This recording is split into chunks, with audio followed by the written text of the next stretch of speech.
Bienvenue au Parlement européen pour parler désinformation et ingérences étrangères dans nos démocraties européennes. Alors, plusieurs scrutins vont être une fois encore observés de très près à l'élection présidentielle roumaine des 4 et 18 mai, et puis celle qui va se tenir en Pologne les 18 mai et 1er juin. Alors en Roumanie, fait extrêmement rare, le premier tour avait été annulé en décembre dernier après qu'un candidat surprise nationaliste pro-russe a été propulsé en tête par le réseau chinois TikTok.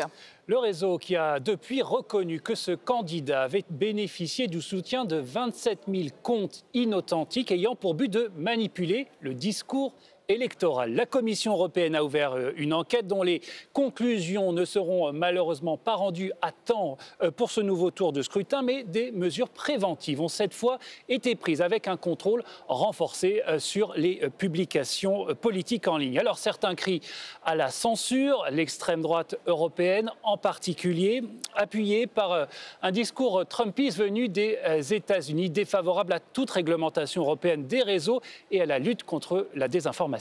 Pour en débattre aujourd'hui, deux invités, deux eurodéputés. Siegfried Mureșan, bonjour, eurodéputé roumain pour le Parti populaire européen. C'est la droite, donc les conservateurs au Parlement. Et puis Fabrice Leggeri, eurodéputé français du groupe des Patriotes et donc porte-parole du Rassemblement national. C'est aussi la droite, mais alors plus à droite encore que vous. Nous revenons d'abord sur ce qui s'est passé en Roumanie en décembre dernier. Sur 19 millions de citoyens, notons que la moitié utilise TikTok très régulièrement. Ça, c'est vraiment le record en Europe d'ailleurs. Un fameux Georgescu, qui était crédité de 5% des suffrages, s'est retrouvé avec 23% au premier tour, obtenu par une campagne de vidéos virales sur TikTok. Que s'est-il passé ? Le résultat du candidat Georgescu, le 23%, c'était une surprise. Il n'est pas apparu dans les sondages. Il n'a pas vraiment participé à la campagne électorale. Ce qu'il a fait, c'était qu'il a déclaré un budget de 0 € pour toute sa campagne électorale, aussi pour sa campagne électorale online, mais il avait beaucoup de milliers de comptes qui ont multiplié ces messages, particulièrement sur TikTok. TikTok est un réseau laquelle, quand une vidéo devient virale, il le multiplie beaucoup. Il n'a pas respecté les règles, il n'a pas respecté la loi, aussi sur le financement de la campagne. Le résultat était que nous avons eu deux élections en automne 2024, le parlementaire et le présidentiel. Les parlementaires sont bien passés, pas d'ingérence, pas l'utilisation abusive de comptes sur le réseau social, pas des illégalités sur le financement. Les partis ont bien déclaré leurs finances. Le résultat était une majorité, c'était un parlement, une majorité parlementaire était formée, une coalition, un gouvernement, lequel maintenant est en charge. Mais pour les présidentielles, la Cour constitutionnelle est arrivée à la conclusion qu'à cause des illégalités et toute la campagne était dénaturée, les élections doivent être répétées. Effectivement, Fabrice Leggeri, la Cour constitutionnelle roumaine a annulé cette élection de décembre dernier. Au Rassemblement national, je crois que vous croyez que cette décision a été prise, je cite, sans raison valable pour éliminer la voix du peuple. Vous ne reconnaissez pas l'ingérence russe dans ce scrutin ? Nous, ce que nous voyons surtout, c'est au niveau bruxellois, au niveau des institutions, notamment de la Commission européenne, une volonté de contrôler la pensée et de contrôler les élections en Europe et de contrôler pour museler les peuples. Alors, là, ils ne sont pas intervenus dans ce scrutin. Non, mais il y a, si vous voulez, une ambiance générale que l'on voit bien dans les institutions européennes, où vous avez, par exemple, Thierry Breton, qui n'est plus commissaire européen, mais qui avait quand même lancé des avertissements du style nous l'avons fait en Roumanie, donc annuler des élections, nous le ferons en Allemagne. Il s'agissait d'encadrer les publications sur les réseaux sociaux. Thierry Breton avait dit quelque chose qui était que la liberté d'expression n'est pas illimitée en Europe. Et je trouve que ça, c'est extrêmement grave. Nous considérons que c'est extrêmement grave de voir une élection présidentielle interrompue à l'issue du premier tour, alors qu'un deuxième tour était prévu. Et nous voyons bien qu'il y a au niveau de Bruxelles, au niveau de la Commission européenne. Ah là, c'est de la Cour constitutionnelle. Oui, mais c'est une ambiance qui pèse aussi roumaine sur, je dirais, des décisions qui peuvent être prises au niveau national. Vous n'avez pas répondu à ma question sur les ingérences russes. Pas d'ingérence russe, c'est ce que dit le Conseil de sécurité roumain, qu'il y a eu des ingérences de la Russie dans ce scrutin. Mais est-ce que... alors, la notion d'ingérence, c'est une question que nous étudions dans la commission parlementaire dite du bouclier démocratique européen. Il y a une focalisation sur un type d'ingérence. Je parle du fonctionnement des institutions de l'Union européenne. Il y a une focalisation sur des ingérences russes ou sur des menaces hybrides russes, mais il n'y a curieusement pas de volonté des institutions de l'Union européenne de vérifier s'il n'y a pas d'autres formes d'ingérence, soit par des acteurs étatiques, l'Azerbaïdjan, j'ai cité la Chine. En l'occurrence, c'était 27 000 faux comptes, 27 000 faux comptes et qui ont été attribués à la Russie que TikTok reconnaît de provenance. Plus que 20 000 de comptes contrôlés, une grande partie de la Russie. C'est seulement des États qui peuvent avoir la force, l'infrastructure pour organiser une opération comme l'opération organisée en Roumanie. Je suis sûr que l'interférence en Roumanie n'était pas le seul cas. Je suis sûr que la Russie a préparé ces réseaux de comptes faux pour les utiliser dans les autres élections au niveau de l'Union européenne aussi. On doit être très attentif et ce n'est pas la liberté d'expression laquelle on doit limiter, bien sûr, mais c'est le caractère abusif et les illégalités lesquelles on doit vérifier. Et la Commission européenne, elle n'a rien fait pendant les élections. C'est en tout cas les autorités au niveau national qui organisent les élections. La Commission européenne n'a rien fait et la Commission n'a rien dit sur le processus électoral de la Roumanie. D'ailleurs, dans ce nouveau scrutin des 4 et 18 mai, est-ce que la Roumanie a pris des mesures préventives, lesquelles on parle aussi des utilisateurs eux-mêmes qui finalement dénoncent les faux comptes? Oui, la vérité est qu'en automne 2024, la Moldavie a aussi organisé un référendum sur l'intégration européenne et aussi des élections présidentielles. Dans la Moldavie, on a aussi vu l'interférence.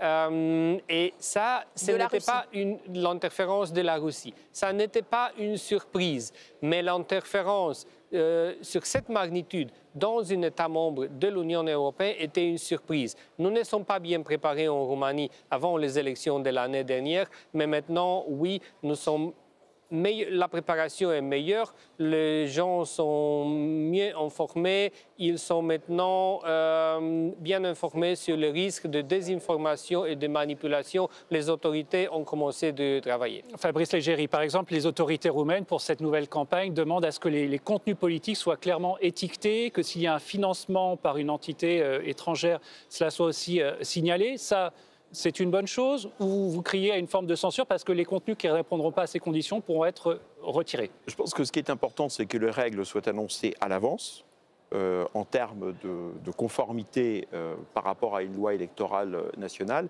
Moi, ce que je soulignais, c'est qu'il y a au niveau, encore une fois, des institutions de l'Union européenne, une ambiance qui est créée pour peser sur les États membres, peut-être même pour s'ingérer. Et c'est cela que nous avons dénoncé parce qu'il y a eu des réactions avant même que l'on ait le résultat nécessairement d'une enquête roumaine. Bon. Maintenant, s'il y a pour la prochaine élection présidentielle en Roumanie des mesures précises qui sont annoncées à l'avance et que tous les candidats connaissent, bon, après, il appartiendra aux juges de l'élection, aux juges roumains de l'élection, puisque c'est l'élection présidentielle roumaine. Nous sommes pour la souveraineté nationale et donc nous considérons que la Roumanie, évidemment, est la seule. La souveraineté nationale, c'est pas les ingérences russes, précisément. C'est ni la liberté d'être influencé par Soros.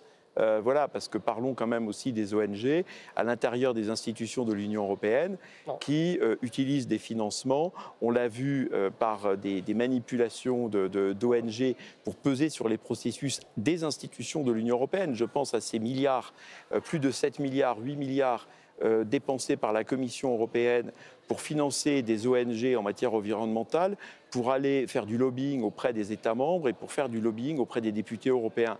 Réponse là-dessus, M. Moressan. Tous les autres candidats ont respecté les règles. La pluralité des opinions est bienvenue, bien sûr. Les autorités n'ont rien contre un candidat ou l'autre, mais c'était seulement un candidat qui n'était pas transparent sur l'origine de ses finances, qui a déclaré un budget pour toute sa campagne de 0 €. Tous les autres candidats pro-européens ou anti-européens ont respecté les règles. D'ailleurs, le nouveau favori est d'extrême droite, précisément, M. Simion, qui s'est montré volontiers sceptique à l'égard de l'Union européenne et de l'OTAN, qui veut stopper l'aide en Ukraine. Vous risquez, du point de vue du président, de basculer dans le camp pro-Moscou ? Mais mes opinions politiques sont contraires aux opinions politiques de M. Simion, qui est le nouveau candidat pro-russe anti-européen. Mais s'il respecte les règles de la campagne, il doit être candidat. Il est candidat et on va débattre pendant les semaines suivantes. Et bien sûr que j'espère qu'un candidat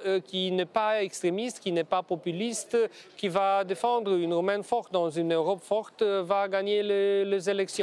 Rien qu'une de candidats ou une autre, mais beaucoup contre des illégalités pendant la campagne électorale. Alors Fabrice Leggeri, parlons de l'autre scrutin qui se profile, la Pologne. Là aussi, le gouvernement s'inquiète de l'intensification des cyberattaques russes. On parle de 2000 par jour à un mois de la présidentielle. Le Premier ministre polonais Donald Tusk qui a dénoncé une cyberattaque contre le système informatique de son parti qui l'attribue à des ingérences étrangères. Là aussi, vous mettez en doute ce type de discours ? Non, il ne s'agit pas de mettre en doute s'il y a des attaques, des cyberattaques et qu'il y a des enquêtes qui sont menées techniquement pour savoir d'où viennent les cyberattaques.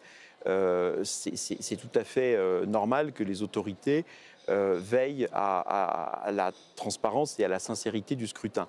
Nous, ce que nous dénonçons au Rassemblement national, c'est la manière dont la Commission européenne, encore une fois, c'était avec Thierry Breton que ça a commencé, la manière dont ils se sont emparés de ce sujet pour clairement, depuis Bruxelles, confisquer la possibilité à des groupes politiques d'exprimer un euroscepticisme.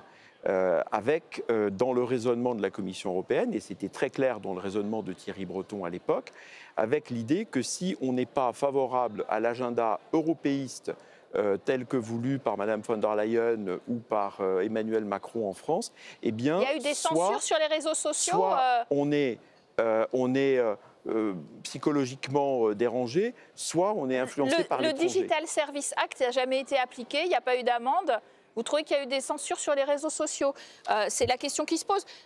En Europe, maintenant, on voit bien que Washington a annoncé la fermeture de son service chargé de contrer la désinformation étrangère. On voit bien que Donald Trump et finalement les manias de la tech qui lui sont affiliés ont décidé de ne plus faire de fact-checking, surtout pas de vérification. Est-ce que nous, on est en train de suivre ce chemin? Est-ce que nous, on est en train de remettre un cadre, au contraire? Moi, je crois que manipuler les électeurs, manipuler les citoyens n'est pas une bonne idée. On doit avoir une pluralité des opinions, mais s'il y a une ingérence avec des objectifs clairs de manipuler les élections, et si l'ingérence ne respecte pas les règles de la campagne électorale, s'il favorise avec l'utilisation de moyens illégaux un candidat ou une autre, l'utilisation de ces moyens, lesquels ne sont pas légaux, bien sûr qu'on ne doit pas les préparer. Le point important n'est pas si un candidat a une opinion ou une autre. La modération pour contrer les infox, c'est quelque chose que l'Union européenne doit mettre en place, y compris pour les big tech américaines en Europe. En fait, ça, ce que les big tech font, c'est qu'ils ne vérifient pas le contenu comme se prévoit par la loi européenne, et ils vont promouvoir et accélérer la distribution de vidéos lesquelles vont propager des messages lesquels sont faux, lesquels sont désinformatifs, et ça, c'est illégal en Europe. Et parfois même, c'est de l'IA. Ils doivent respecter les règles européennes. Fabrice Leggeri, ce Digital Service Act que vous avez évoqué, on sent que vous n'y êtes pas pleinement favorable. Qu'est-ce qu'on fait? On l'applique ou on va sur un modèle américain où on enlève finalement tous les garde-fous et on laisse l'information et les réseaux faire sans aucune règle?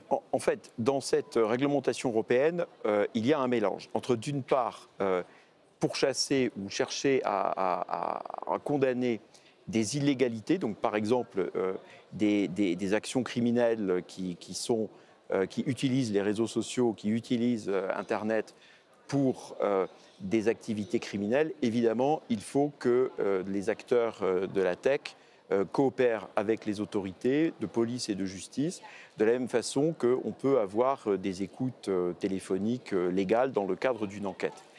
Il y a une autre notion qui se retrouve dans la réglementation européenne et qui est beaucoup plus sujette à caution. C'est de savoir ce qui est illicite et ce qui est finalement déjà une appréciation sur un contenu. Et c'est là qu'il y a probablement une divergence en ce qui concerne la définition de la liberté d'opinion, en Europe, en tout cas à la Commission européenne et selon cette réglementation, et d'autre part, les Américains. Pour ce qui est de ces sanctions du DSA, en cas d'infraction avérée, répétée, la Commission peut infliger jusqu'à 6% de son chiffre d'affaires annuel.